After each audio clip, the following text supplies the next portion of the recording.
இன்னைக்கு என்ன படம் பார்த்துட்டு வந்திருக்கேன் அப்படின்னா மகாராஜா. எல்லாமே சொல்றதுக்கு முன்னாடி ஒரே ஒரு விஷயம் நான் ஃபர்ஸ்ட் ஸ்டார்ட் பண்ணணும்னு நினைக்கிறேன். இந்த படத்தோட டைரக்டர் நிறைய பேருக்கு தெரியாது, குரங்கு பொம்மை அப்படின்னு சொல்லி ஒரு படம் பண்ணியிருக்காரு இதுக்கு முன்னாடி. அதுவுமே ரொம்ப சூப்பரான படம், ஆனால் ஒரு அண்டர் ரேட்டடான படம். நிறைய பேர் அதை பற்றி நிறைய பேசல. எனக்கு முன்னாடியுமே அந்த படம் பார்த்துமே எனக்கு அதுதான் தோணுச்சு, ஏன் இந்த படத்தை பற்றி ஏன் நிறைய பேர் பேசல அப்படின்னு எனக்கு தோணுச்சு. அதுக்கப்புறமா ஒரு அனௌன்ஸ்மெண்ட் விட்டாங்க, விஜய் சேதுபதி அவரோட 50வது படம் இவரோட நடிக்கிறாங்க அப்படின்னு சொல்லி. அப்பவே எனக்கு ரொம்ப எக்ஸைட் ஆச்சு. ஏன்னா விஜய் சேதுபதி சார் மாதிரி ஒரு பெரிய ஸ்டார் ஒரு நல்ல கண்டென்ட் கொடுக்குற ஒரு டைரக்டர் கிட்ட சேர்ந்தா என்ன நடக்கும் அப்படின்னு எனக்கு ஒரு கியூரியாசிட்டி இருந்துட்டே இருந்துச்சு. அதுக்கான பதில் அந்த படம்னு நினைக்கிறேன். என்னால எவ்வளோக்கு எவ்வளோ எக்ஸைட்மெண்ட்டை கம்மி பண்ணி பேச முடியுமோ அவ்வளோக்கு எவ்வளோ எக்ஸைட்மெண்ட்டை நான் கம்மி பண்ணி பேசணும்னு ட்ரை பண்ணிட்டு இருக்கேன். ரொம்ப வருஷம் ஆச்சு இப்படி ஒரு படம் பார்த்து, தமிழ்லன்னு சொல்லலை ஜென்ரலாகவே சொல்றேன். இப்படி ஒரு படம் பார்த்து இவ்வளோ தாக்கம் கொடுத்து என்னை தியேட்டரை விட்டு வெளியே அமைச்ச படம் ரொம்ப வருஷம் ஆச்சு தியேட்டர்ல பார்த்து. ரைட்டிங் 100% பெர்ஃபெக்டா இருந்தா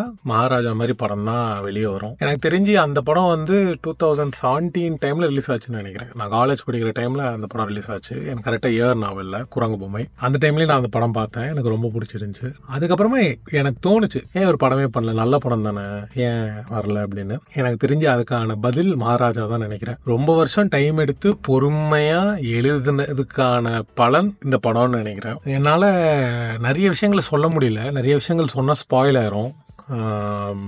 நிறைய ட்விஸ்ட் இருக்கு, ட்விஸ்ட்னு கிடையாது, நிறைய இடத்துல ஓப்பன் பண்ணியிருக்காங்க சில விஷயங்களை.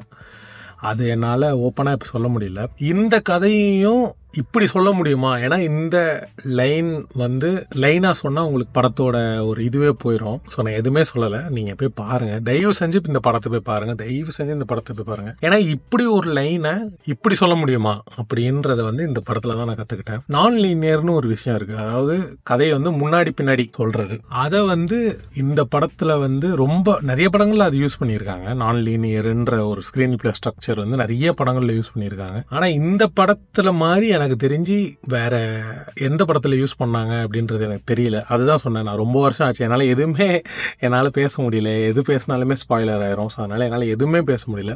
அனுராக் கஷ்யப் இருக்கார், ஆப்வியஸா அது எல்லாருக்குமே தெரியும். அனுராக் கஷ்யப்பை எனக்கு தெரிஞ்சு கடைசியா இமைக்கா நொடிகள்ல அனுராக் கஷ்யப் விஜய் சேதுபதி அவங்க 2 பேரோட காம்போ இருந்துச்சு. அதுக்கப்புறம் இந்த படம் தான் வருதுன்னு நினைக்கிறேன். அனுராக் கஷ்யப் எனக்கு அந்த படத்துலயுமே அனுராக் கஷ்யப் எனக்கு ரொம்ப பிடிக்கும். அதுக்கப்புறம் இந்த படத்துலயுமே அவர் நல்லா யூஸ் பண்ணியிருந்தாங்க, ரொம்பவே சூப்பராகவே யூஸ் பண்ணியிருந்தாங்க. படம் ஃபுல்லா வராரு, ரொம்ப சூப்பராகவே யூஸ் பண்ணியிருந்தாங்க. எனக்கு பொறுத்த வரைக்கும் ஒரு ரொம்ப சூப்பரான படம் வருதுன்னு வச்சுக்கோங்களேன். அது என்ன ஜானரானா இருக்கட்டும், த்ரில்லராக இருக்கட்டும், காமெடியாக இருக்கட்டும், என்ன வேணா இருக்கட்டும், மோஸ்ட்டாக எமோஷனல் ட்ராமா எனக்கு பொறுத்த வரைக்கும் சொல்கிறேன். ஒரு எமோஷனல் ட்ராமா, ரொம்ப சூப்பரான ஒரு எமோஷனல் ட்ராமா பார்த்து நீங்கள் முடிக்கிறீங்கன்னு வச்சுக்கோங்களேன் தியேட்டரில், எனக்கு தியேட்டர் விட்டு எஞ்சி வரணுன்னே எனக்கு தோணாது, அங்கேயே அப்படியே உட்காந்துக்கிட்டு இருக்கணும்னு தோணும் எனக்கு. அந்த மாதிரி ஒரு படம் தான் மகாராஜா. எனக்கு கிளைமேக்ஸ் பார்த்து முடிச்சுட்டு சத்தியமா எனக்கு வெளியே வர மனசே இல்லை. வீட்டுக்கு வர வழியில் நான் யோசிச்சுக்கிட்டே வரேன், ஒவ்வொன்னா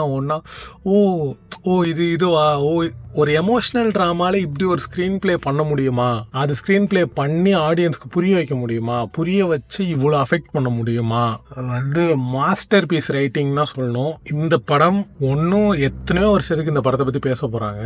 நான் ரொம்ப சந்தோஷமா என்ன இருக்குன்னா, இந்த கதையெல்லாம் தெரியறதுக்கு முன்னாடி, இந்த படத்துக்கான ஹைப்லாம் வர்றதுக்கு முன்னாடியே ஃபர்ஸ்ட் ஷோவே நான் பார்த்துட்டு வந்துட்டேன். ஸோ எனக்கு அது ரொம்ப சந்தோஷமா இருக்கு. என்ன கதை என்ன ஏதுன்னா நான் ட்ரெய்லர் கூட நான் பார்க்கல. ஏன்னா எனக்கு அப்படியே ஃப்ரெஷ்ஷாக போய் இந்த படத்தில் உட்காரணும்னு தோணுச்சு. ட்ரெய்லர் பார்த்துட்டா கூட ஏதாவது ஒரு கிளிம்ஸ் வந்துருமோன்ற பயத்தில் நான் ட்ரெய்லர் கூட பார்க்கல, அப்படியே ஃப்ரெஷ்ஷாக தியேட்டரில் உட்காந்தேன். என்னால் நிறைய விஷயங்கள் சொல்ல முடியாதனால நிறைய விஷயங்கள் என்னால் பேச முடியல. நிறைய விஷயங்கள் சொல்லிட்டா அது தேவையில்லாத ஸ்பாயிலர் ஆயிரும். இந்த வீடியோ பார்க்குற ஒருத்தருக்கு ஸ்பாயில் ஆகிட்டா கூட அது நல்லா இருக்காது. இந்த மாதிரி வீடியோ எதுக்கு போடுறோம் அப்படின்னா, ஸ்பெஷலி மகாராஜா மாதிரி படங்களுக்கு ஏன் வீடியோ போடணும் அப்படின்னா, இந்த வீடியோ பார்த்து அட்லீஸ்ட் ஒருத்தர் போய் இந்த படத்தை பார்த்துட்டா கூட எனக்கு ரொம்ப சந்தோஷம். இந்த வீடியோ பார்க்குற எல்லாருமே போய் பார்க்கணும்லாம் என்னோட ஆசை கிடையாது. அதாவது ஆப்வியஸாக நம்ம அவ்வளோ பெரிய இன்ஃப்ளூயன்சர் கிடையாது. ஸோ அதனால ஒருத்தர் போய் பார்த்துட்டா கூட எனக்கு ரொம்ப சந்தோஷம். அதுக்காக தான் இந்த மாதிரி வீடியோ பண்றோம். ஸோ தயவு செஞ்சு இந்த படத்தை போய் பாருங்க. என்னோட ஒரு பெரிய கோரிக்கை என்னன்னா, என்னோட பெரிய கோவமே என்னன்னா, மற்ற லாங்குவேஜ் படங்களை செலிப்ரேட் பண்ணக்கூடாதுன்னு இல்லை, தமிழ் படத்தை மட்டும் தான் செலிப்ரேட் பண்ணணும்னு கிடையாது. எல்லா லாங்குவேஜ் படங்களையும் செலிப்ரேட் பண்ணணும், எல்லா சின்ன படங்களையும் செலிப்ரேட் பண்ணணும், எல்லா பெரிய படங்களும் செலிப்ரேட் பண்ணணும், எல்லா படங்களையுமே செலிப்ரேட் பண்ணணும். நம்ம ஊர் ஆளுங்க பண்ற